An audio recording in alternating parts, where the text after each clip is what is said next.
కులగణన విషయానికి వస్తే కులగణన ఇది ఎప్పుడు కాంగ్రెస్ పార్టీ 50 సంవత్సరాలుగా ఉన్నటువంటి పరిపాలించిన కాంగ్రెస్ పార్టీ ఇవాళ కొత్తగా వాళ్ళు మేనిఫెస్టో పెట్టుకున్నారు. వాళ్ళు పరిపాలించిన 1960 ఒక మధ్యలో ఆ వాజ్పేయి గారు తప్ప మొత్తం ఈ దేశాన్ని పరిపాలించింది కాంగ్రెస్ పార్టీ కదా, సంకీర్ణ ప్రభుత్వంతో పాటు. ఏ రోజు కూడా కులగణన గురించి మాట్లాడలేదు.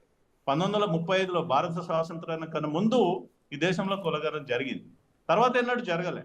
కులగణన కూడా భారతీయ జనతా పార్టీ వ్యతిరేకం కాదు. చాలా స్పష్టంగా ఆయా రాష్ట్రాలకి చాలా స్పష్టమైన ఆదేశాలు ఇచ్చింది కేంద్ర ప్రభుత్వం. ఒక్కొక్క రాష్ట్రంలో ఒక రకంగా ఉంటుంది. ఇప్పుడు కర్ణాటకలో ఇక్కడ బీసీ ఉంటే, ఇప్పుడు ఇక్కడ రెడ్డి, తెలంగాణ రెడ్డి సామాజిక వర్గము, కర్ణాటకలో బీసీ అవుతారు, తెలంగాణ రెడ్డి అవుతారు, మహారాష్ట్రలో ఇంకో రకంగా ఉంటుంది. అట్లా కొన్ని వందల కులాలు ఒక్కొక్క రాష్ట్రంలో ఒక రకంగా ఉంది. కాబట్టి ఆయా రాష్ట్రాలు కులగణన చేసుకోవడానికి వెసులుబాటు, డైరెక్షన్, క్లారిఫికేషన్ ఇచ్చారు. తద్వారానే కదా బీహార్లో కులగణన జరిగింది.